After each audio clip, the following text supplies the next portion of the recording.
الله من شرور أنفسنا ومن سيئات أعمالنا من يهده الله فلا مضل له ومن يضلل فلا هادي له وأشهد أن لا إله إلا الله وحده لا شريك له وأشهد أن محمدا عبده ورسوله أما بعد يا أيها الذين آمنوا اتقوا الله حق تقاته ولا تموتن إلا وأنتم مسلمون يا أيها الناس اتقوا ربكم الذي خلقكم من نفس واحدة خلق منها زوجها وبث منهما رجالا كثيرا ونساء واتقوا الله الذي تساءلون به والأرحام إن الله كان عليكم رقيبا يا أيها الذين آمنوا اتقوا الله وقولوا قولا سديدا يصلح لكم أعمالكم ويغفر لكم ذنوبكم ومن يطع الله ورسوله فقد فاز فوزا عظيما فإن أصدق الحديث كتاب الله وخير الهدي هدي محمد صلى الله عليه وسلم شر الأمور محدثاتها وكل محدثة بدعة وكل بدعة ضلالة وكل ضلالة في النار.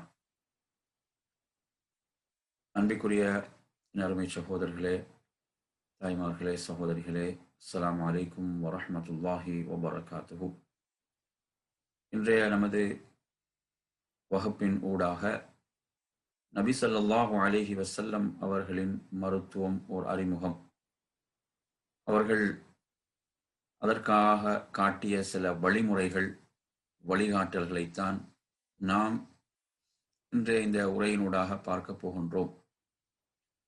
அல்லாஹுடைய தூதர் ஸல்லல்லாஹு அலைஹி வஸல்லம் அவர்களுடைய அந்த உணவு முறையை நாம் பார்த்தாலே அது ஒரு பெரும் ஒரு ஆரோக்கியத்தை தரக்கூடியதாகத்தான் இருக்கிறது என்பதை நாம் அந்த ஹதீஸ்களை படிக்கின்ற போது உணரலாம்.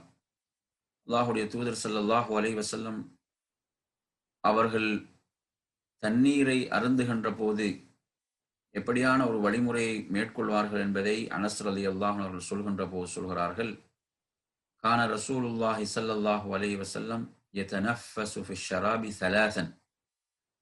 அல்லாஹ்வின் தூதர் ஸல்லல்லாஹு அலைஹி வஸல்லம் அவர்கள் பருகின்ற போது 3 முறை மூச்சு விட்டுத்தான் பருகி வந்தார்கள். அவர்கள் சொல்வார்கள், இதுவே நன்கு தாகத்தை தணிக்கக்கூடியது என்று சொல்வார்கள். இன்னஹு அர்வா. அதே போன்று அதை சொல்வார்கள் வ அபரா, அது உடல் நல பாதுகாப்புக்கு ஏற்றது என்று சொல்வார்கள். அதே போன்று அழகிய முறையில் செரிக்கக்கூடியதும் ஆகும். இந்த செய்தி முஸ்லிமில் 5406வது செய்தியாக இடம்பெறுவதை நாம் பார்க்கிறோம்.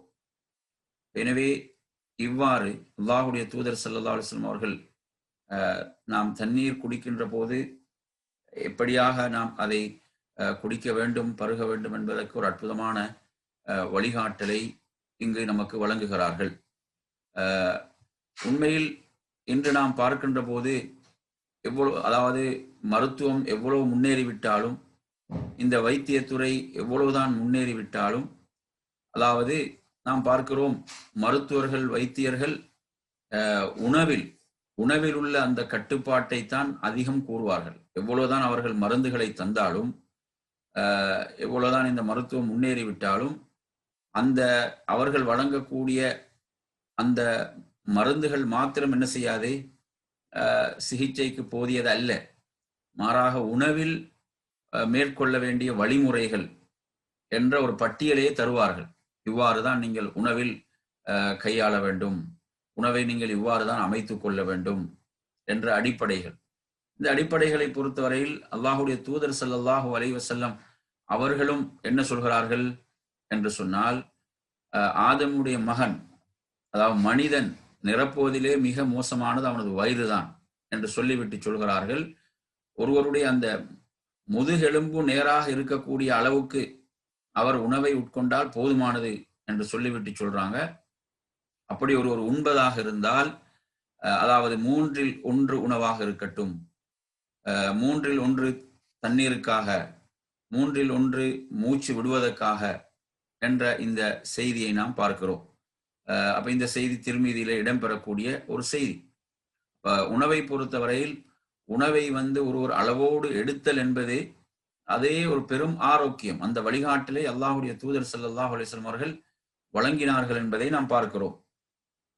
அப்ப எனவே இவ்வாறாக அல்லாஹுடைய தூதர் ஸல்லல்லாஹு அலைஹி வஸல்லம் அவர்கள் உணவு உட்கொள்ளக்கூடிய அந்த முறையை சொல்கின்ற போது சொல்றாங்கல்ல, ஆக்குல் முத்தகியன், நான் சாய்ந்த நிலையில் உணவை உட்கொள்ள மாட்டேன் என்று சொல்கிறார்கள். இந்த செய்தி புகாரில பதிவாக இருக்கக்கூடிய ஒரு செய்தி. எனவே இதில் அல்லாஹுடைய தூதர் ஸல்லல்லாஹு அலைஹி வஸல்லம் மறைந்திருக்கக்கூடிய நுட்பங்களை சொல்லாவிட்டாலும், இவ்வாறு உணவை உட்கொள்வது என்பது என்ன உடல் ஆரோக்கியத்திற்கு நல்லதல்ல என்பதை நாம் புரிந்து கொள்ளலாம். அல்லாஹுடைய தூதர் ஸல்லல்லாஹு அலைஹி வஸல்லம் அவர்கள் இவ்வாறாக நாம் நிறைய வழிகாட்டல்களை நாம் என்ன செய்யலாம், சுன்னாவிலே பார்க்கலாம். அல்லாஹுடைய தூதர் சொல்கிறார்கள், உங்களில் ஒருவர் உணவை உட்கொண்டு விட்டால் அவர் தனது அந்த கையை என்ன துடைக்க வேண்டாம், அந்த விரல்களை சூப்புகின்ற வரை. இதில் என்ன இருக்கிறது, இதில் ஆரோக்கியம் இருக்கிறது. இந்த செய்தியை நாங்கள் புகாரில பார்க்கிறோம். அன்பிற்குரிய சகோதரர்களே, இவ்வாறான வழிகாட்டல்கள் நிறையவே சுன்னாவில் இருப்பதை நாம் பார்க்கிறோம். அதை தொடர்ந்து நாம் இந்த தலைப்பில் அதே போன்று இஸ்லாம் சுத்தத்துக்கு கொடுக்கக்கூடிய முக்கியத்துவத்தோடு சம்பந்தப்பட்ட செய்திகளை எடுத்து பார்த்தாலும் அதுவும் உடல் ஆரோக்கியத்துக்கு வழிகாட்டக்கூடியதை நாம் பார்க்கிறோம். அல்லாஹுடைய தூதர் ஸல்லல்லாஹு அலைஹி வஸல்லம் அவர்கள் பல வழிகாட்டல்களை அதிலே வழங்குகிறார்கள். அதில் இயற்கையான சுன்னத்துகள் என்று 10 சுன்னாக்களை நமக்கு அடையாளப்படுத்துகிறார்கள். அதில் ஒருவர் மீசையை கத்தரித்தல், உதாரணமாக ஒருவருடைய உதட்டை மீசை மறைத்து விடுமாக இருந்தால் அதில் கிருமிகள் தங்கி அவர் அதை உணவு உட்கொள்ளும் போது அதோடு சேர்ந்து கிருமிகள் உள்ளே செல்லலாம். இப்படியாக நுட்பங்களை பொறுத்தவரையில் நமக்கு நுட்பங்கள் சொல்லப்படாவிட்டாலும் இதில் பல நுட்பங்கள் இதில் மறைந்திருக்கின்றன என்பதை நாம் புரியலாம். இவ்வாறான வழிகாட்டல்கள் அல்லாஹ்வுடைய தூதர் ஸல்லல்லாஹு அலைஹி அவர்கள் மறைவிடங்கள் உள்ள முடிகளை அகற்றுவது சம்பந்தமாக சொன்னவைகள், வுதுவின் போது நாசிக்கு தண்ணீர் செலுத்தல், வாய்க்கு தண்ணீர் செலுத்தல், இப்படி நாங்கள் பல வழிகாட்டல்கள், இவைகள் எல்லாம் உடல் ஆரோக்கியத்துக்கு மிக உதவியாக இருக்கக்கூடியவைகள் என்பதை நாம் புரிந்து கொள்ள வேண்டும். அல்லாஹ்வுடைய தூதர் சொல்கிறார், உங்கள் ஒருவர் இரவில் தூங்கி எழுந்து விட்டால் அவர் என்ன செய்ய வேண்டாம், பாத்திரத்தில் கையை போட வேண்டாம், கைகளை கழுவிவிட்டு பாத்திரத்தில் அவர் கையை போடட்டும். அவரது கை இரவில் எங்கெல்லாம் சென்றது என்று அவருக்கு தெரியாது என்ற செய்தியை நாங்கள் பார்க்கிறோம். அதே போன்று ஒருவர் இரவில் தூங்கி எழுந்து விட்டால் அவரது நாசியை 3 முறை நன்றாக சீரட்டும். அல்லாஹ்வுடைய தூதர் சொல்றாங்க, இத ஸைகத அஹதுக்கும் மின் மனாமி, ஒருவர் தூங்கி எழுந்தால் அவரது நாசியை நன்றாக 3 முறை சீரட்டும். அதில் அதனுடைய மூக்கின் நுனிப்பகுதியில் ஷைத்தான் என்ன செய்கிறான், இரவில் தரிக்கிறான். அவன்ற ஆன்மீக ரீதியான காரணத்தையும் சொல்றாங்க. இது இவ்வாறு 3 முறை சீர்வது என்பது ஆரோக்கியத்துக்கும் என்ன செய்யக்கூடியது, இது துணை புரியக்கூடியதாக இருக்கிறது என்பதை பார்க்கிறோம். அதே போன்று அல்லாஹ்வுடைய தூதர் ஸல்லல்லாஹு அலைஹி வஸல்லம் உணவு முறையை நாம் பார்த்தாலும், அதே போன்று இபாதத் வணக்க வழிபாடுகளை நீங்க எடுத்து பாருங்க. வணக்க வழிபாடுகள் இரவில் ரசூலுல்லாஹ் தொழுவாங்க. அவர்களுடைய நிலை எப்படி இருக்குமோ அதே அளவு ருக்கு இருக்கும், அதே அளவு சுஜூத் இருக்கும். அப்ப இது அல்லாஹ்வுக்கு நெருக்கத்தை பெற்று தரக்கூடிய இந்த இபாதத், இதில் இந்த செயல்கள் கூட உடலுக்கு என்ன செய்கிறது, ஆரோக்கியத்தை வழங்கக்கூடியது என்பதை நாம் புரிந்து கொள்ள வேண்டும். இப்படியாக என் அருமை சகோதரர்களே, நாம் அடுக்கிக் கொண்டே போகலாம். பல விஷயங்களை நாம் என்ன செய்யலாம், அடுக்கிக் கொண்டே போகலாம். அடுத்ததாக நாம் பார்ப்போம், அல்லாஹ்வுடைய தூதர் ஸல்லல்லாஹு அலைஹி வஸல்லம் அவர்கள் சொல்கிறார்கள், மா அன்ஸலல்லாஹு தாஅன், அல்லாஹ் எந்த ஒரு நோயையும் அவன் இறக்கவில்லை, இல்ல அன்ஸலஹு ஷிஃபான், அதற்குரிய நிவாரணத்தை அவன் இறக்கியே தவிர. எனவே அந்த நோய்க்குரிய மருந்து கண்டுபிடிக்கப்படாமல் இருக்கலாமே தவிர அதற்கு மருந்து இல்லை, மருந்து கிடையாது என்பது அல்ல.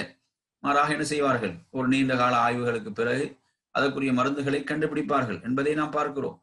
எனவே இவ்வாறு இந்த ஹதீஸை நாங்கள் புகாரியில் பார்க்கிறோம்.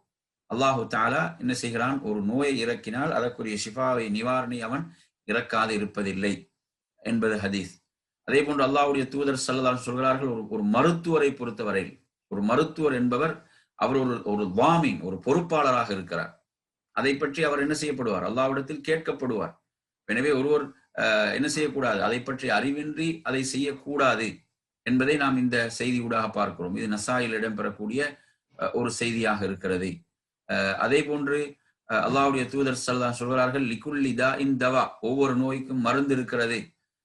அவ்வாறு அந்த நோய்க்குரிய அந்த உரிய மருந்து, ஃபைன் உஸிப தவா உத்தா, அந்த நோய்க்குரிய மருந்து கிடைத்து விடுகின்ற போது பரஅ பி இத்னில்லாஹி அஸ்ஸ வஜல், அல்லாஹ்வுடைய அனுமதியோடு அந்த நோய் குணமாகிறது என்ற ஹதீஸை நாங்கள் முஸ்லிம்ல 5871வது செய்தியாக பார்க்கிறோம்.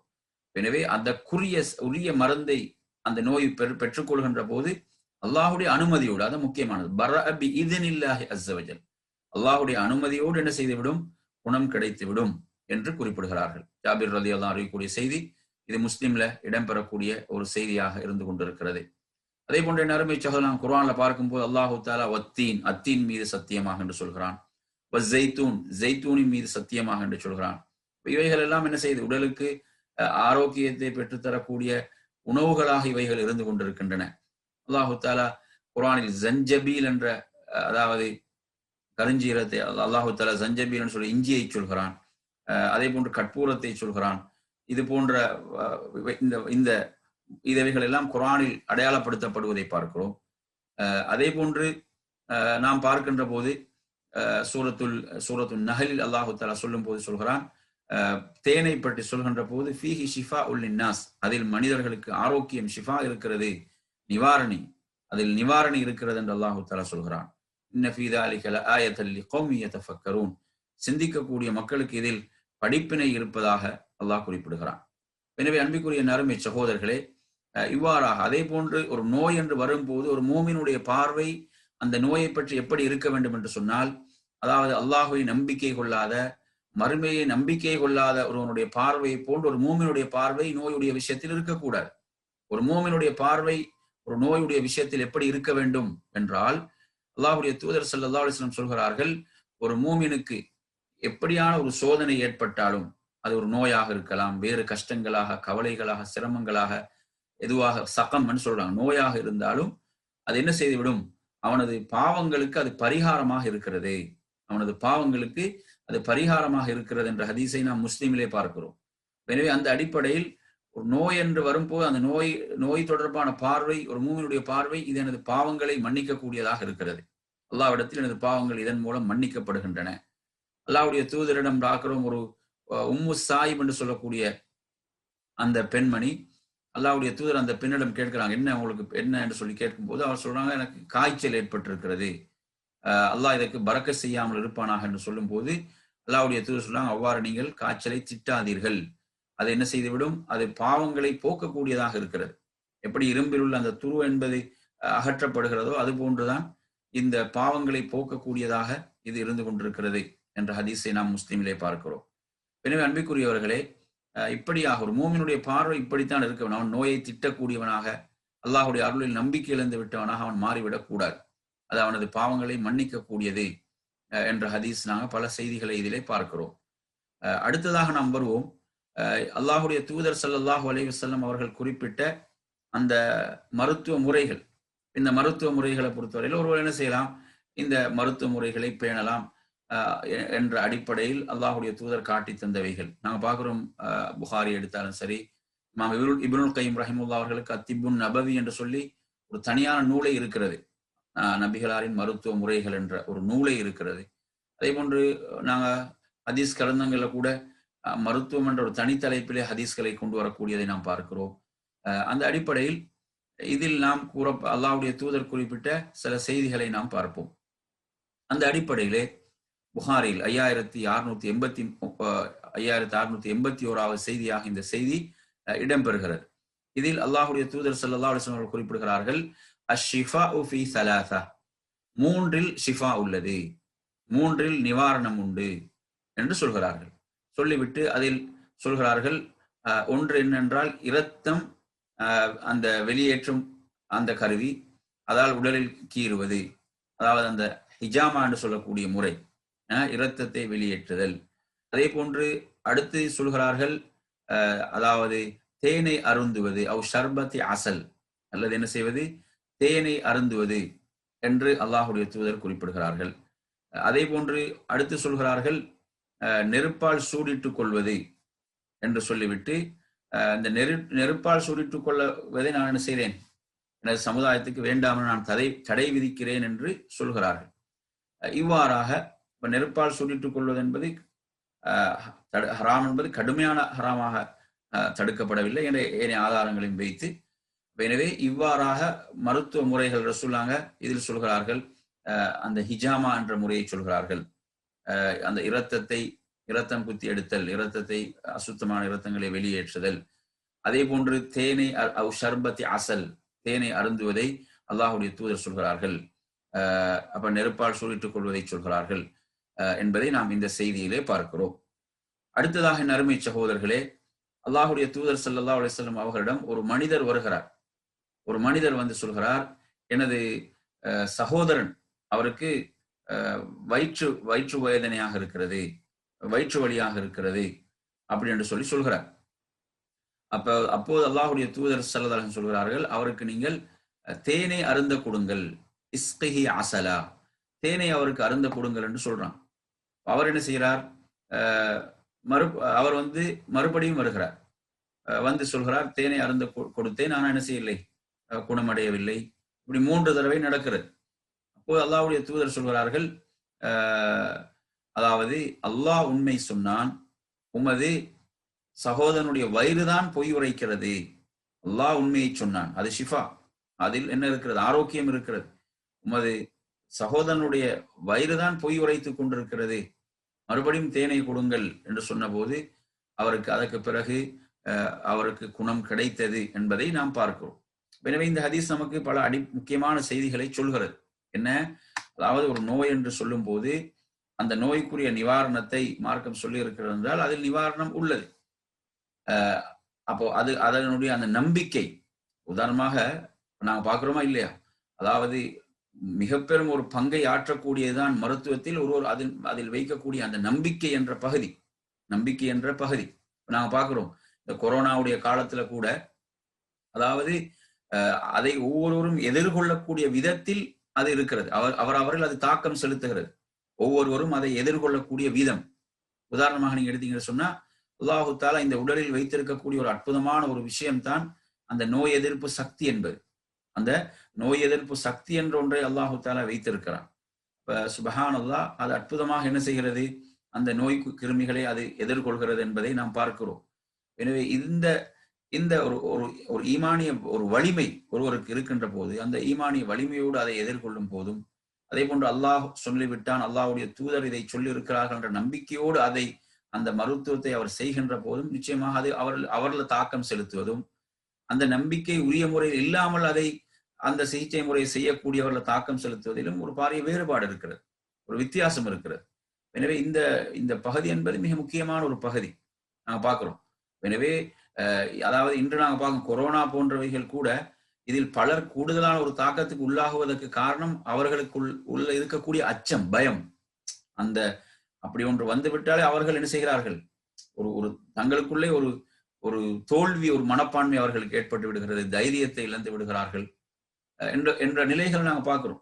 அப்ப இது வந்து கூடுதலான ஒரு பாதிப்பை செலுத்துகிறது. அந்த நோய் எதிர்ப்பு சக்திகள் என்பதில் கூட ஒரு பலவீனத்தை ஏற்படுத்தக்கூடியதாக இருக்கிறது. எனவே ஒருவருக்குள் உறுதியான நம்பிக்கை இருக்க வேண்டும். அல்லாஹ் சொல்லிவிட்டான், இது அல்லாஹ்வுடைய தூதர் சொல்லிவிட்டார்கள் என்ற அந்த உறுதியான நம்பிக்கை.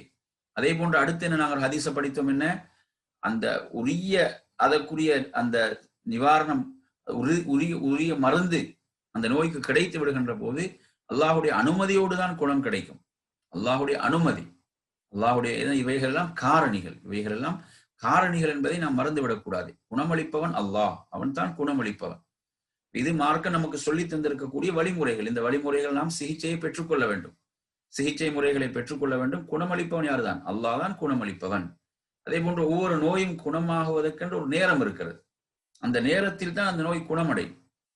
அந்த நோய் குணமடைவது அதற்குரிய நேரம். சில பொழுதுகள் நாம் எந்த ஒரு சிகிச்சை பெறாமலே நோய் குணமடையும். எந்த ஒரு சிகிச்சை நாம் பெற்றுக்கொள்ளாமலே நோய் என்ன செய்யும், குணமடையும் என்றால் அதற்குரிய அந்த உரிய நேரம் என்று வரும்போது அந்த நேரத்தில் என்ன செய்துவிடும், அந்த நோய் குணமடைவதை நாம் பார்க்கிறோம். அடுத்ததாக இதில் நாம் பார்ப்பது, இந்த ஹதீஸ் நீங்க புகாரில 5687 செய்தியாக நீங்க பார்க்கலாம்.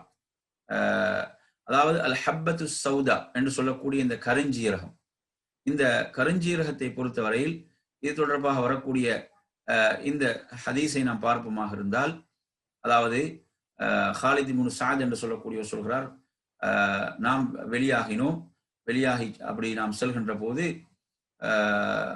அதாவது நமக்கு அந்த பிரயாணத்திலே ஒரு நோய் ஏற்பட்டது.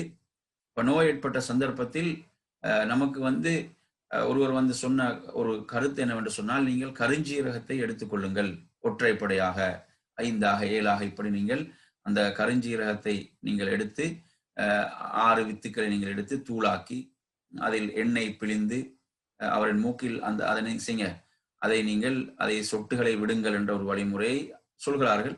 அதே போன்று ரசூலுல்லாஹி பொதுவாக சொன்னார்கள், ஹப்பத்து சௌதா என்பது அது என்ன, அது நிவாரணி, அது மரணத்தை தவிர மற்ற அனைத்துக்கும் அது நிவாரணியாக உள்ளது என்று சொன்னார்கள்.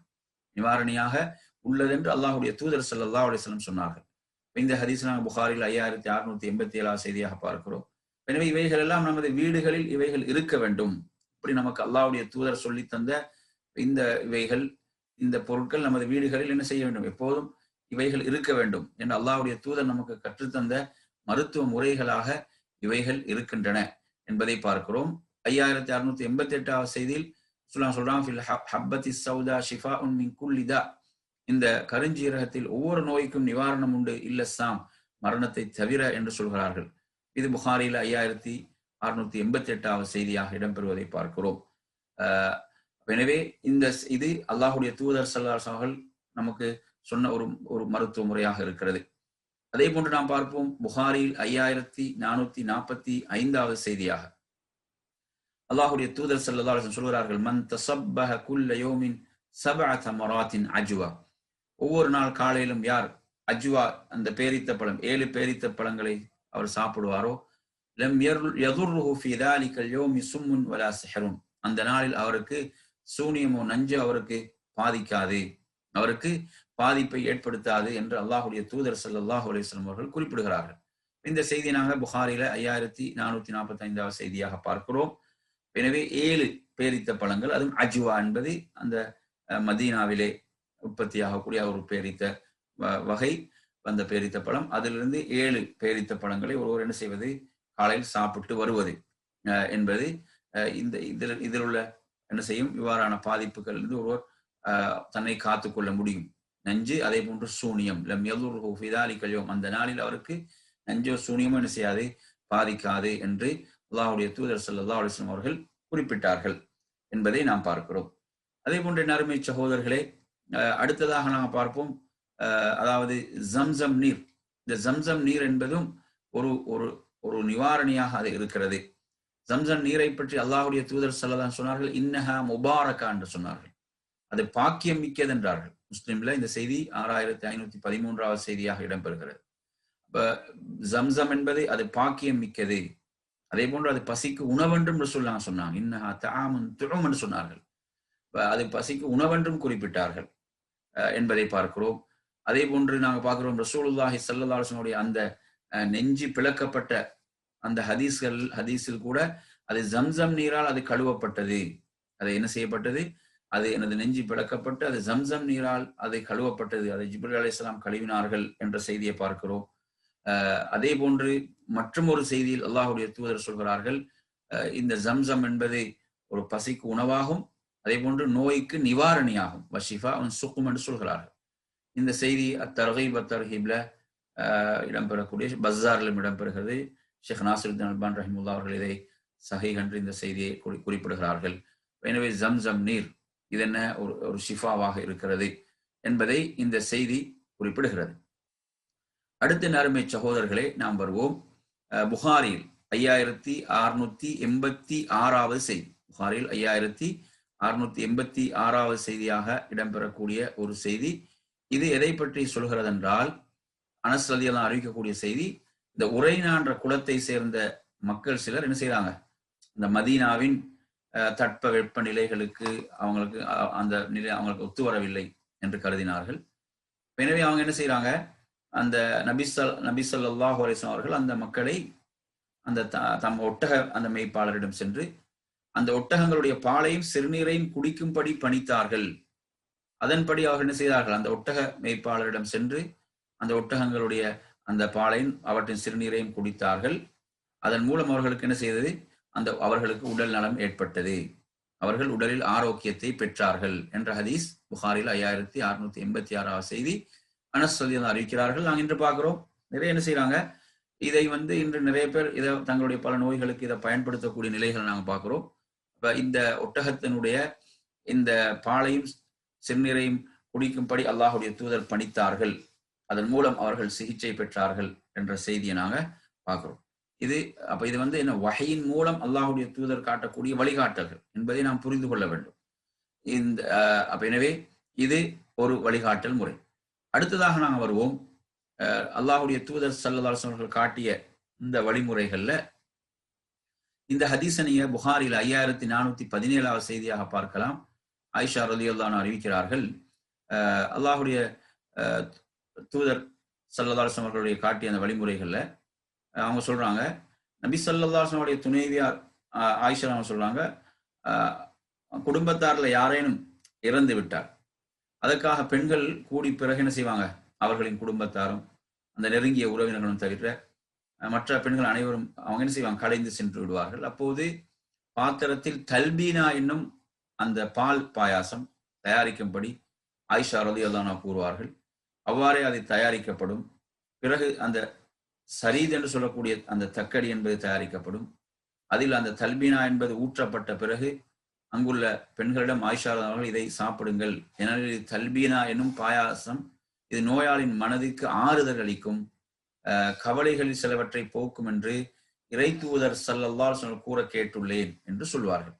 அப்ப இது வந்து தல்பீனா என்று சொல்லக்கூடிய இந்த உணவு, இதை பற்றி சொல்லும் போது என்ன செய்வாங்க, தல்பீனா என்பது ஒரு பாத்திரத்துல தல்பீனான ஒரு அந்த பால் பாயாசம் தயாரிக்கும்படி ஆசனம் கூறுவாங்க. அவ்வாறு அது தயாரிக்கப்படும். பிறகு சரீத் எனும் தக்கடி தயாரிக்கப்படும். அதில் தல்பீனா ஊற்றப்பட்ட பிறகு அங்குள்ள பெண்களிடம் அதை அவங்க உண்ணுவதற்கு கொடுப்பாங்க. கொடுத்து விட்டு சொல்வார்கள், இது நோயாளியுடைய மனதுக்கு ஆறுதல் அளிக்கும், கவலைகள் சிலரை போக்கக்கூடியதாக இருக்கிறது என்று அல்லாஹ்வுடைய தூதர் நான் கூற கேட்டேன்.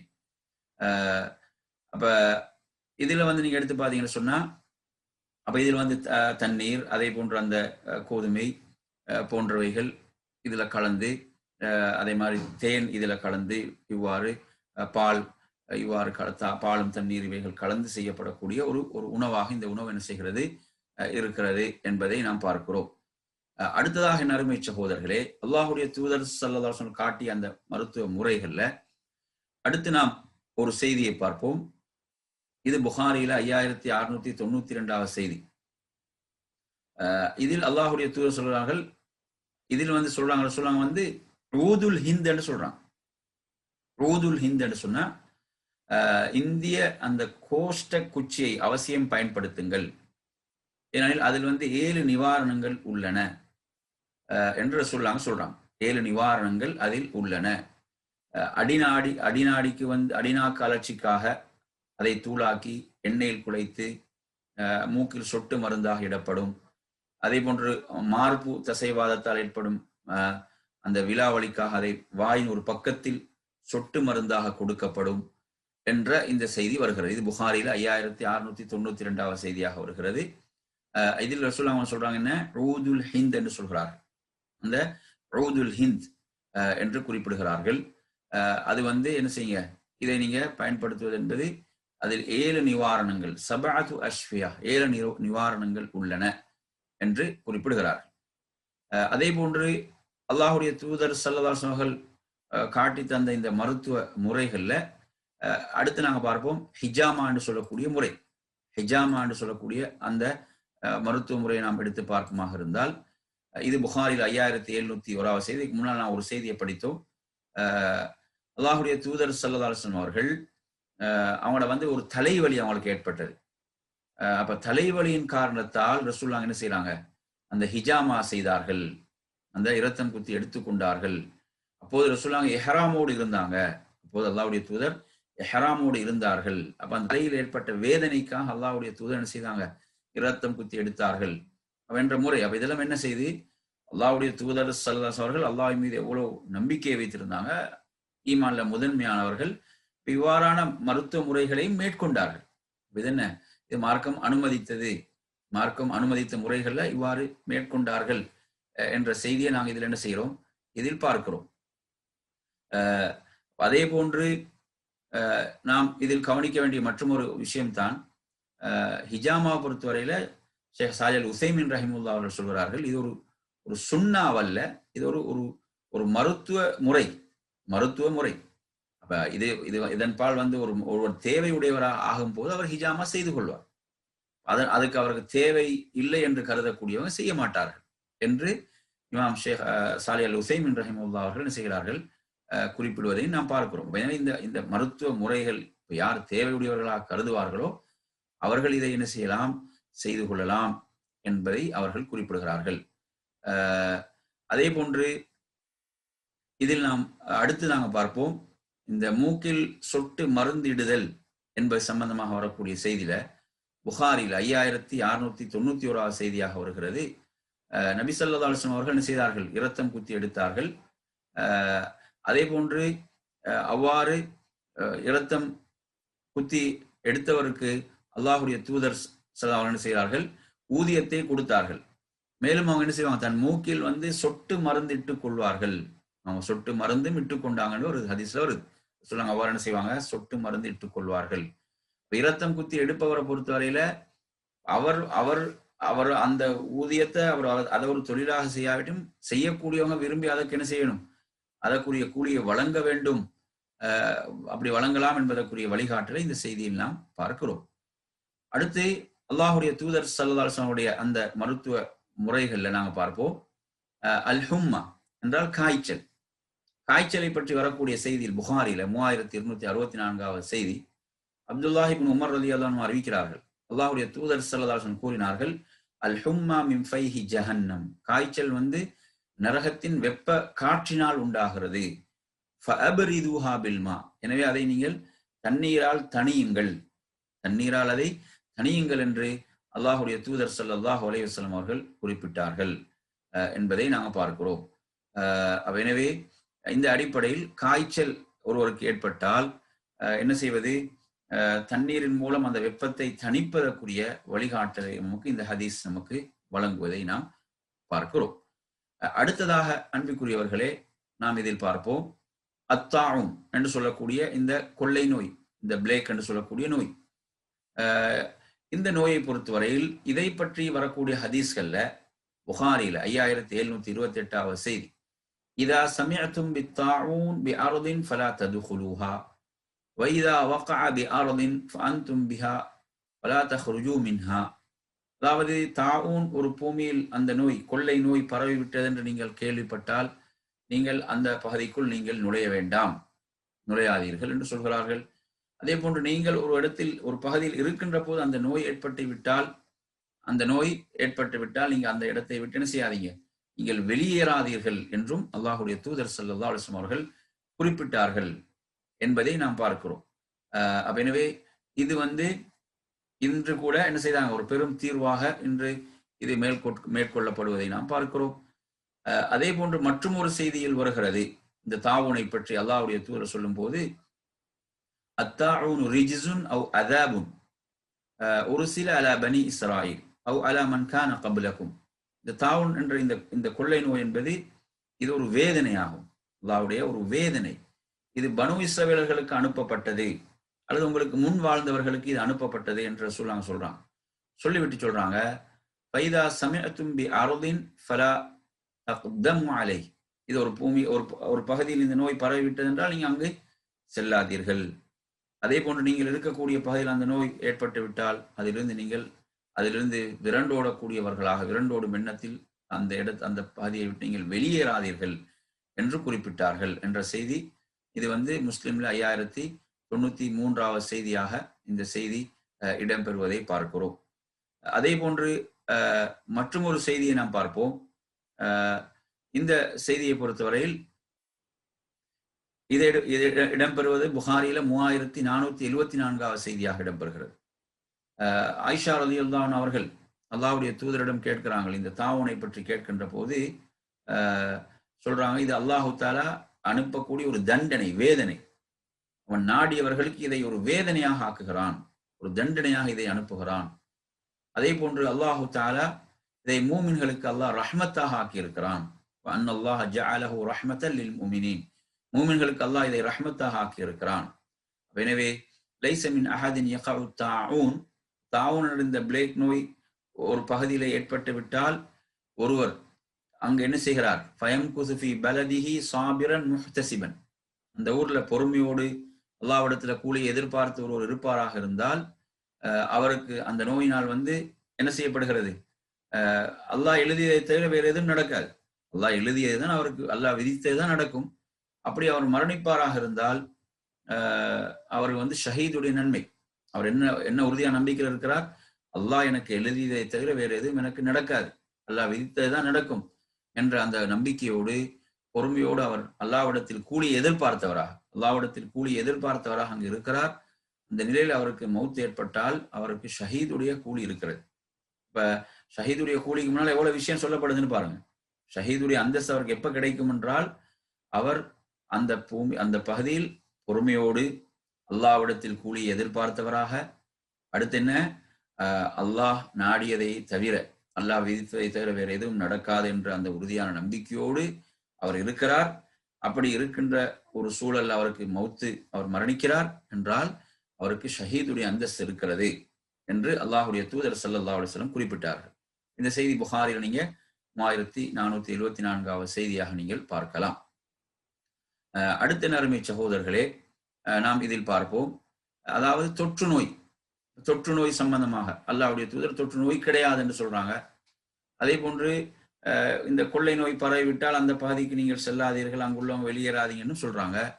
நாம் இதை எப்படி விளங்கிக் கொள்ள வேண்டும் என்று சொன்னால், அதாவது இதில் நாம் புரிந்து கொள்ள வேண்டிய விஷயம், தொற்று நோய் கிடையாது என்று சொன்ன சந்தர்ப்பத்தில் சஃபர் மாத பீடை கிடையாது, ஆந்தை சகுனம் பார்ப்பது கிடையாது, ஆந்தையால் சகுனம் பார்ப்பது கிடையாது, இப்படி அல்லாஹ்வுடைய தூதர் சொன்ன நேரத்தில் ஒரு ஆராபி, ஒரு கிராமப்புற மனிதர் அல்லாஹ்வுடைய தூதரிடம் கேட்கிறார், அல்லாஹ்வுடைய தூதரே, அதாவது இந்த பாலை மணல்ல வந்து மான்களை போன்று ஆரோக்கியத்தோடு துள்ளி திரியக்கூடிய இந்த ஒட்டகங்கள், இவ்வாறு இந்த துள்ளி திரியும் இந்த ஒட்டகங்களிடம் ஒரு சிறங்கு பிடித்த ஒட்டகம் வந்து அவற்றுக்கிடையே வந்து என்ன செய்து விடுகிறது, கலந்து அவை அனைத்தையும் சிறங்கு பிடித்தவையாக ஆக்கி விடுகின்றனவே அப்படின்னு கேட்கிறார்.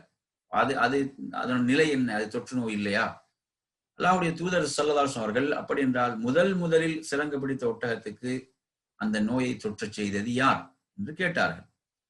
அப்ப எனவே இந்த ஹதீஸை பொறுத்தவரையில் இதில் வந்து நாங்க என்ன சொல்றாங்க, முதல்ல அந்த நோய் யார் உருவாகுது, முதல்ல ஒருத்தருக்கு ஏற்படுதா இல்லையா, அவருக்கு அது எப்படி ஏற்பட்டுச்சு என்பதுதான் கேட்கிறாங்க.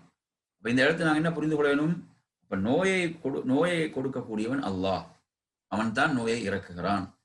அப்ப எனவே தொற்று நோயை பொறுத்தவரையில அதுவாக பரவுவது இல்லை. பண்டு ஜாஹிலிய காலத்தில் அதையே அவர்கள் ஒரு சக்தியாக அவர்கள் எண்ணினார்கள். அதுதான் தவறான நம்பிக்கை. ஆனா அல்லாஹுடைய நாட்டப்படி அல்லாஹ் நாடினால் என்ன செய்யும், அது தொற்றிக்கொள்ளும் என்பதற்கு மற்றொரு ஹதீஸை நீங்க முஸ்லிம்ல பார்க்கலாம். 4467வது செய்தியாக அல்லாஹ்வுடைய தூதர் ஸல்லல்லாஹு அலைஹி வஸல்லம் கூறினார்கள், அதாவது நீங்க அந்த நோய் உடைய அந்த கால்நடை ஆரோக்கியமான கால்நடையோடு நீங்கள் கொண்டு செல்லக்கூடாது, அதனிடம் கொண்டு செல்லக்கூடாது என்று அல்லாஹ்வுடைய தூதர் சொல்றாங்க, அல்லாஹ்வுடைய தூதர் கூறியிருக்கிறார்கள். இவைகளை நாங்கள் இணைத்துத்தான் இதை விளங்க வேண்டும். இணைத்து விளங்குவது என்றால் என்ன, தொற்று நோய் என்பதை பொறுத்தவரையில அல்லாஹ் நாடினால் தான் ஏற்படும். அதே நேரத்தில் அதில் எச்சரிக்கைகள், முன்னெச்சரிக்கைகள், பாதுகாப்பு என்பது அந்த அந்த அவைகள் வந்து என்ன செய்யாது, அவைகள் மார்க்கம் அங்கீகரித்த ஒரு விஷயம். அந்த எச்சரிக்கைகளும் முன்னேற்பாடுகளும் அதற்குரிய பாதுகாப்புகளும் அதற்கான வழிகாட்டல் தான் இந்த செய்திகள் எல்லாம் வழங்குகிறது. அதே நேரத்தில் ஒரு அல்லாஹ் மீது முழுமையான நம்பிக்கையோடு இருக்கணும். என்ன, ஒருத்தர் வந்து இப்ப உதாரணம் நாங்க பாக்குறோம், இந்த கொரோனாவை கூட எடுத்தீங்கன்னா அனைவருக்கும் இது தொற்றுவதற்கு அனைவருக்கும் அப்படி தொற்று அல்லாஹ் நாடினால் தான். பலரை ஒருவர் சந்தித்தாலும் பலருக்கும் அது தொற்றுகிறதா என்றால் இல்லை, அல்லாஹ் நாடியவர்களுக்கு தான் அது என்ன செய்கிறது, அது தொற்றுகிறது என்பதை நாம் இங்கே புரிந்து கொள்ள வேண்டும். அப்ப எனவே அதே போன்று என் அருமை சகோதரர்களே, இந்த தலைப்பில் இப்போது நாம் உங்களுக்கு சொன்ன இந்த தலைப்பு என்பதை பொறுத்தவரையில இதில் மற்ற ஒரு செய்தியை நாங்கள் பார்ப்போம். இது புகாரியில 4478வது செய்தியாக இது இடம்பெறுகிறது. இந்த செய்தியை பொறுத்தவரையில அல்லாஹ்வுடைய தூதர் சொல்றாங்க, அல் கம்அத்து மினல் மன்னி வமாஉஹா ஷிஃபாஉல் லில் ஐன் என்று சொல்கிறார்கள். அதாவது இந்த சமையல் காளான், அந்த தானாக அது வளரக்கூடியது, அது மண்ணு வகையை சேர்ந்ததாகும். மண் என்று சொன்னால் எங்களுக்கு தெரியும், மூசா அலைஹிஸ்ஸலாத்துடைய சமுதாயத்துக்கு அல்லாஹு தஆலா என்ன செய்தான், அவர்களுக்கு சொர்க்கத்திலிருந்து உணவு வழங்கினான். அந்த உணவுக்குரிய பெயர்கள் நாங்கள் பார்க்கும்போது அல் மன்னு வஸ்ஸல்வா என்று வரும். அல் மன்னு வஸ்ஸல்வா. அப்ப இந்த காளான் வகை, இந்த சமையல் காளான் வகை என்பதும் அந்த மண்ணு வகையை சார்ந்தது. அந்த மண் வகை சார்ந்தது என்று அல்லாஹ்வுடைய தூதர் சொல்லிவிட்டு சொல்கிறார்கள். அதன் சாறு கண்ணுக்கு நிவாரணி என்று சொல்கிறார்கள். ஒமா உஹா ஷிஃபா உல்லில் ஐன், அதன் சாறு கண்ணுக்கு நிவாரணி என்று சொல்கிறார்கள். இது புகாரில சயீத் பின் ஸைத் அறியக்கூடிய செய்தி 4478வது செய்தியாக இடம்பெறுவதை நாம் பார்க்கிறோம். அதே போன்று அடுத்ததாக நாங்கள் பார்க்கலாம் என்னவென்று சொன்னால், அதாவது இந்த அஞ்சனம் தீட்டிக் கொள்ளுதல், இந்த சுர்மான்னு சொல்வார்கள், குஹுல் என்று சொல்லி அரபியில் சொல்வார்கள். இந்த குஹுல் என்பதை பொறுத்தவரையில இந்த குஹுலை பற்றி, இந்த அஞ்சனம் தீட்டிக் கொள்வதை பற்றி சொல்கின்ற போது இதுவும் என்னதான் கண்ணுக்கு ஒரு ஒரு குளிர்ச்சியாக இது இருக்கிறது. கண்ணுக்கு இது கண்ணுடைய பார்வையை கூர்மைப்படுத்தக்கூடியது என்ற ஆதாரபூர்வமான செய்திகள் இடம்பெறுவதை பார்க்கிறோம். கண்ணுக்கு இவ்வாறு இட்டுக்கொள்வதை பொறுத்தவரையில ரசூலுல்லாஹ் இப்படி இந்த செய்தியை கூறுகிறார்கள். இது தொடர்பான செய்திகள் நசாயில இடம்பெறுகிறது, இப்னு மாஜாவில் இடம்பெறுகிறது. அதே போன்று இன்னும் பல கிரந்தங்களில் இது என்ன செய்கிறது, இடம்பெறுவதை நாம் பார்க்கிறோம். எனவே அன்புக்குரியவர்களே, இப்படியாக இன்றைய நாம் இந்த பாடத்தின் ஊடாக நாம் பார்த்தது, நபி ஸல்லல்லாஹு அலைஹி வஸல்லம் அவர்கள் அவங்க மருத்துவத்துக்காக காட்டிய வழிகாட்டல்ல சில விஷயங்களை, சில செய்திகளை நாம் என்ன செய்தோம், இன்றைய இந்த வகுப்பின் ஊடாக நாம் பார்த்தோம். எனவே அன்புக்குரிய நறுமை சகோதரர்களே, இதுல மிக முக்கியமான அடிப்படைகள் என்னவென்று சொன்னால், நாங்க சொன்ன மாதிரி இஸ்லாம் என்ன செய்து அற்புதமான ஒரு மார்க்கம். இஸ்லாம் தூய்மையை விரும்புகிறது. ஏன்னா தூய்மை என்பது ஆரோக்கியத்தோடு தொடர்புடையதாக இருக்கிறது. அல்லாஹு தஆலா குர்ஆனில் சொல்லும் போது தனது தூதரை பற்றி சொல்கிறான், வயுஹில்லு லஹுமுத் தய்யிபாத் வயுஹர்ரிமு அலைஹிமுல் ஹபாயிஸ், அவர்களுக்கு பரிசுத்தமானவற்றை அவர் ஹலாலாக்கி வைப்பார், தூய்மையானவைகளை அவர்களுக்கு ஹலாலாக்கி வைப்பார். அதே போன்று அசுத்தமானவைகள் கெட்டவைகள் தீயவைகளை அவர் அவர்களுக்கு ஹராமாக்குவார் என்று அல்லாஹு தஆலா குர்ஆனிலே குறிப்பிடுகிறார். இப்ப பாருங்கள், எனவே இஸ்லாம் சொல்லக்கூடிய அந்த உணவுடைய முறை என்பது முஸ்லிம்களுக்கு மட்டுமுள்ள ஒரு முறை அல்ல. இஸ்லாம் என்பது ஒட்டுமொத்த உலகத்துக்கும் வாழ்க்கை நெறியாக வழங்கப்பட்ட ஒரு அற்புதமான மார்க்கம் இஸ்லாம். இப்ப இஸ்லாமிய மார்க்கத்தில் சொல்லப்படுகின்ற இந்த உணவுடைய முறைகள் என்பது உடல் ஆரோக்கியத்துக்குரிய, ஒவ்வொரு மனிதனுடைய உடல் ஆரோக்கியத்துக்குரிய ஒரு வழிகாட்டலாக இருந்து கொண்டிருக்கிறது. இந்த வசனத்துல பாருங்க, பரிசுத்தமானவைகள் எவைகள் தூய்மையானவைகளோ அவற்றைத்தான் அவர்களுக்கு ஹலாலாக்குவார் என்று அல்லாஹு தஆலா குறிப்பிடுகிறான். நாங்க பாக்குறோம், இஸ்லாம் நமக்கு சொல்லித்தரக்கூடிய அற்புதமான முறைகள்ல நாங்க இப்ப கால்நடைகளை அறுக்கக்கூடிய அந்த முறையை நாம் எடுத்து பார்ப்போமாக இருந்தால், அதாவது இரத்தம் மிக அவசரமாக வெளியேறக்கூடிய அந்த முறையைத்தான் நமக்கு மார்க்கம் சொல்லித்தருது. அந்த கால்நடைகளை அறுக்குகின்ற போது அதனுடைய அந்த இரத்த நாளங்கள் அவசரமாக இரத்தம் வெளியேறக்கூடிய முறையில் தான் அந்த அறுப்பு முறையை மார்க்கம் சொல்கிறது. அதுதான் என்ன செய்யும், உடலுக்கு கேடு தராது. அதிலிருந்து இரத்தம் அவசரமாக வெளியேறுவது என்பதுதான் நாம் அந்த மாமிசத்தை உண்ணும் போது அது ஆரோக்கியமாக இருக்கும், அது ஆரோக்கியத்துக்குரியதாக இருக்கிறது. அப்ப அந்த ஒரு வழிகாட்டலை நமக்கு மார்க்கம் வழங்குவதை பார்க்கிறோம். அதே போல நாங்க பார்க்கிறோம், தானாக செத்தவைகள் அவைகள் நீங்க சாப்பிடாதீர்கள், மார்க்கம் நமக்கு தடுக்குது என்று சொன்னா இது என்ன செய்யுது, இதனுடைய கேடு என்பது முஸ்லிம்களுக்கு மட்டுமுரியதல்ல, அனைவருக்கும் இது கேடுதான்.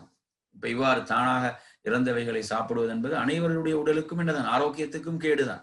இப்ப மார்க்கம் என்ன சொல்லுது, இவற்றை நீங்கள் தானாக செத்தவைகள் நீங்க சாப்பிடாதீங்க, அதை அல்லாஹ் ஹராமாக்கி இருக்கிறான் என்றால் என்ன, அது உடலுக்கு கேடு விளைவிக்கக்கூடியதாகவும் இருக்கிறது. அதே நேரத்தில் என்ன, அல்லாஹுடைய பெயர் சொல்லி அறுக்கப்பட வேண்டும். ஆன்மீக ரீதியான வழிகாட்டலும் இருக்கிறது. ஏன்னா அதை படைத்தது அல்லாஹ், அதை படைத்த ரப்புடைய பெயரை கொண்டுதான் அது அறுக்கப்பட வேண்டும், என்பது. அதே போன்று அதை அறுக்கக்கூடிய அந்த முறை என்பது அதுதான் என்ன, ஆரோக்கியத்துக்கு, மனிதனுடைய உடல் ஆரோக்கியத்துக்கு உரியது. அதே போன்று நமக்கு மார்க்கம் சொல்லித்தரக்கூடிய நமக்கு உண்பதற்கு அனுமதிக்கப்பட்ட அந்த பிராணிகளை நாம் எடுத்து பார்ப்போமாக இருந்தால், அந்த பிராணிகள் தான் மனித உடலுக்கு ஆரோக்கியமானது, கேடு விளைவிக்காது என்பதை. அதே போன்று நாம் பார்க்கிறோம், இன்னும் பலதை மார்க்கம் நமக்கு ஹராமாக்குகிறது என்றால் அது நீங்க அதை உண்பது உங்களுக்கு கேடு விளைவிக்கக்கூடியது என்ற அடிப்படையில். குர்ஆனை நீங்க பார்க்கலாம், அல்லாஹ் சொல்கிறான், யஸ்அலூனக மாதா உஹில்ல லஹும், நபி அவர்கள் உம்மிடம் கேட்கிறார்கள், எது ஹலாலானது, ஹலாலாக்கப்பட்டது எது என்று அவர்கள் உம்மிடம் கேட்கிறார்கள். குல் உஹில்ல லகுமுத் தய்யிபாத், நபியை நீங்கள் சொல்லுங்கள் அவர்களுக்கு ஹலாலானது பரிசுத்தமானவைகள், தூய்மையானவைகள் தான் ஹலாலாக்கப்பட்டுள்ளது என்று கூறுங்கள் என்று அல்லாஹு தாலா குறிப்பிடுகிறான்.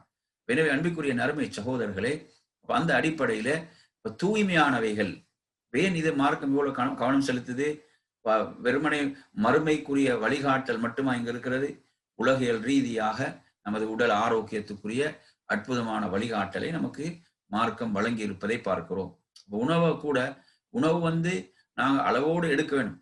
சிலர் என்ன செய்யறாங்க, உணவு வீண் விரயமாகிவிடக் கூடாது என்பதற்காக கூடுதலாக உணவை எடுத்துக்கொள்வதும் கேடுதான். அல்லாஹ் சொல்றான் குர்ஆன்ல, குலு வஷ்ரபு வலா துஸ்ரிஃபு இன்னஹு லா யுஹிப்புல் முஸ்ரிஃபீன், உண்ணுங்கள் பருகுங்கள், நீங்கள் வீண் விரயம் செய்யாதீர்கள், வீண் விரயம் செய்யக்கூடியவர்களை அல்லாஹ் நேசிக்க மாட்டான் என்று அல்லாஹு தஆலா குறிப்பிடுகிறான். எனவே உணவை நாம் அளவோடு எடுத்துக்கொள்ளுது. வீண் விரயம் என்பது நாம் என்ன செய்வது, கூடுதலாக நமது உடலுக்கு கூடுதலான அளவை விட நாம் எடுத்துக்கொள்வதும் என்னதான், அதுவும் ஒரு சிரமம் தான். அதுவும் என்ன செய்யும், நமக்கு பலவிதமான சிரமங்களை கொண்டு வரும். என்று நாங்கள் பார்க்கிறோம். பலவிதமான நோய்களுக்கு எது காரணமாக இருக்கிறது என்றால் உணவு முறைகள். இன்றைய அந்த உணவு முறைகள் என்பதும் அந்த உணவுடைய அளவுகள் என்பதெல்லாம் பல நோய்களுக்கு இன்று காரணமாக இருக்கிறது.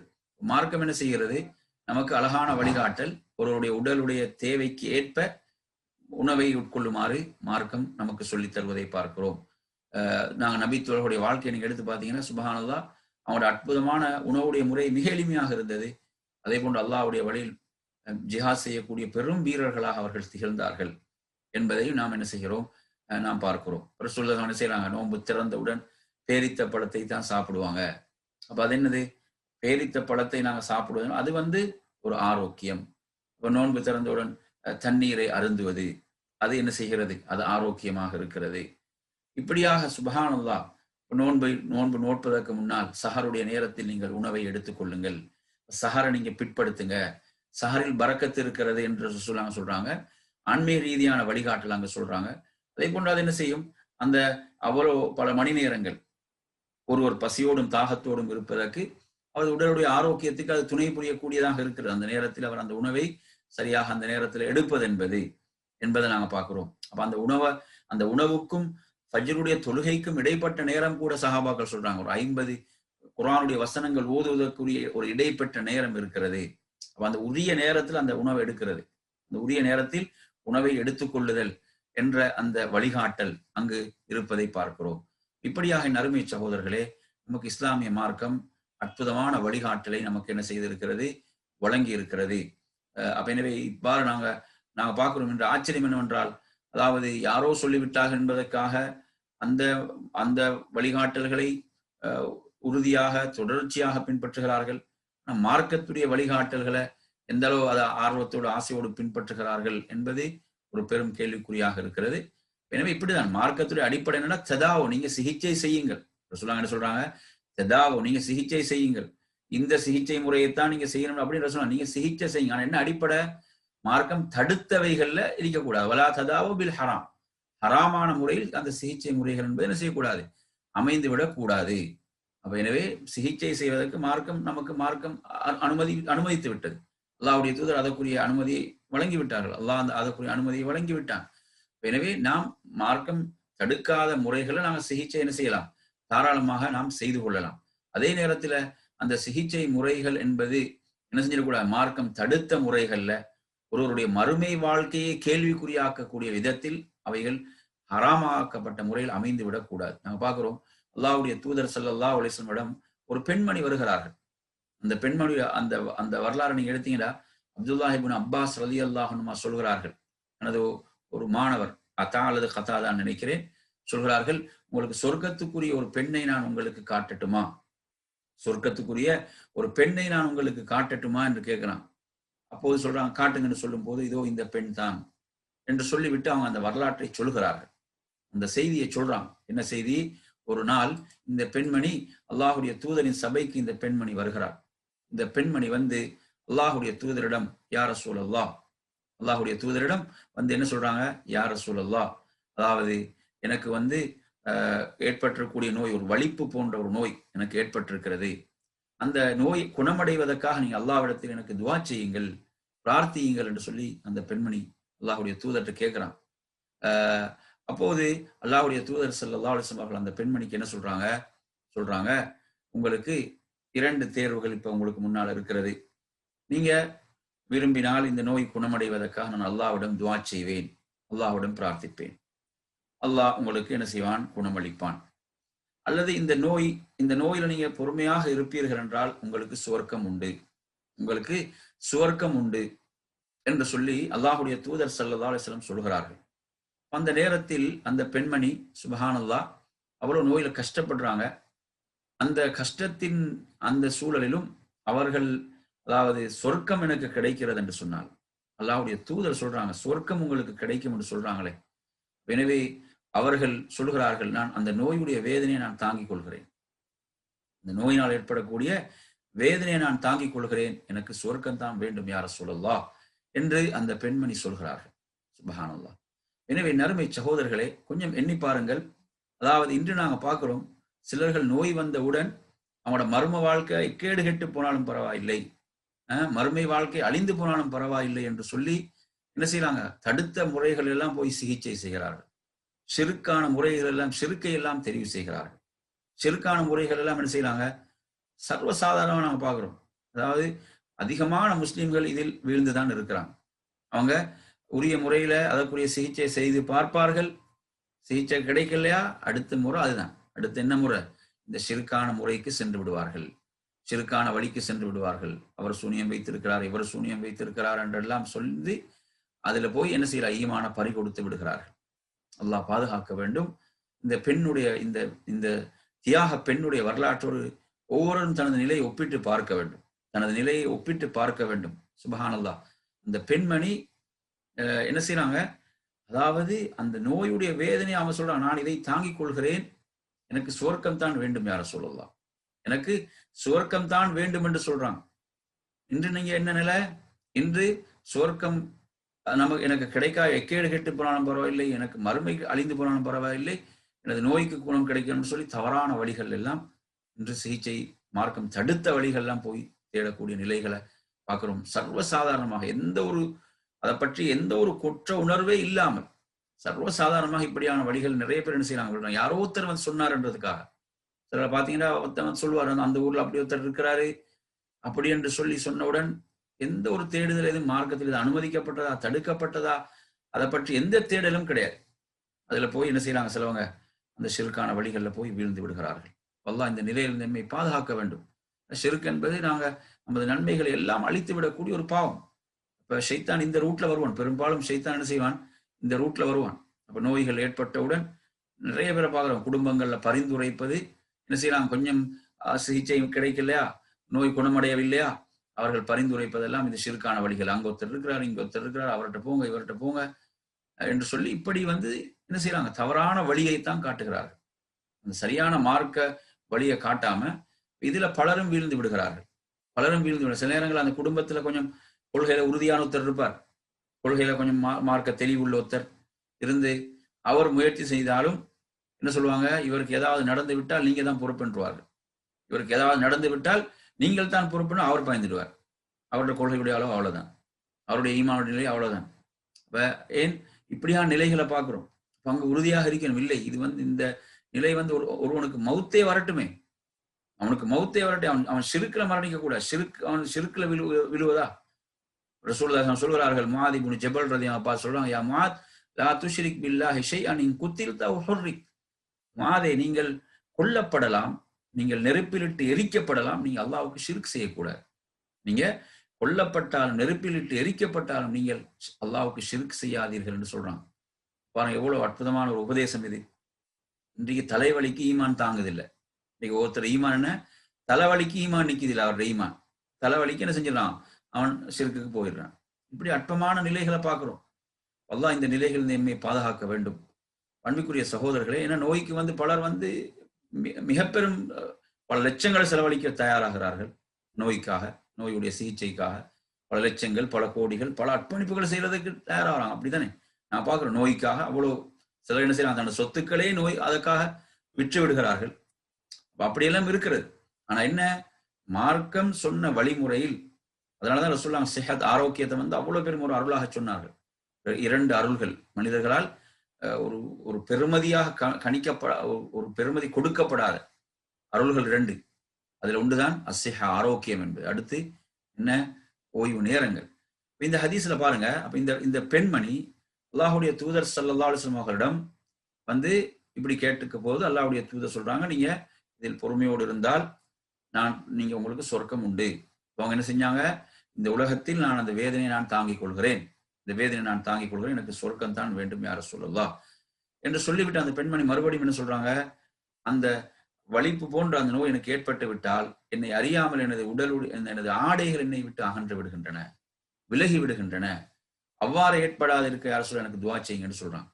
பாருங்க, ஒரு அவங்களோட அந்த மானம், அந்த அந்த வெட்கம், அதை மறைக்கிறது என்பது ஒரு ஈமானிய பெண்ணுடைய எவ்வளவு உயர்ந்த ஒரு பண்பாக இருக்கிறது.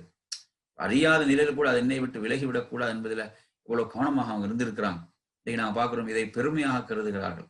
ஆடை குறைப்பு என்பதை ஏதோ ஒரு பெருமையாக, நாகரீகமாக, ஒரு நவநாகரீகமாக கருதுகிறார்கள். ஒரு பெண் மூடிக்கொண்டு செல்வதை ஒரு பிற்போக்காக நினைக்கிறார்கள்.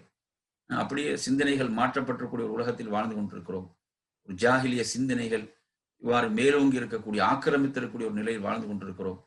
எனவே அந்த பெண்ணுடைய வெட்கத்தை பாருங்க. நான் அறியாத நிலையில் கூட எனது ஆடைகள் என்னை விட்டு விலகிவிடக் கூடாது, அதற்கு துவா செய்யுங்க என்று கேட்கிறான். எனவே நறுமை சகோதரர்களே, இவ்வாறாக மார்க்கத்துடைய வழிகாட்டல்கள் இருக்கின்றன. நோய் என்பது அதை ஏற்படுத்தக்கூடியவன் அல்லாஹ், அதை குணப்படுத்தக்கூடியவன் அல்லாஹ். நாம் அல்லாஹுவை முன்னோக்க வேண்டும், அவனையே சார்ந்திருக்க வேண்டும், அவனிடமே நாம் பிரார்த்திக்க வேண்டும், அவனிடம் நாம் உறுதியாக அவனிடம் கேட்க வேண்டும், அவனிடம் உதவி தேட வேண்டும். அதே நேரத்தில் மார்க்கம் அனுமதித்த முறையில் அதற்குரிய சிகிச்சை முறைகளை நாம் மேற்கொள்ள வேண்டும். இன்றைய பாடத்தில் நாம் அல்லாஹ்வுடைய தூதர் ஸல்லல்லாஹு அலைஹி வஸல்லம் காட்டி தந்த சில அந்த மருத்துவ முறைகளை நாம் இன்றைய வகுப்பிலே பார்த்தோம். இத்தோடு இன்றைய வகுப்பை நாம் நிறைவு செய்து கொள்கிறோம். அல்லாஹ் உங்கள் அனைவர்களுக்கும் அருள் செய்ய போதுமானவன்.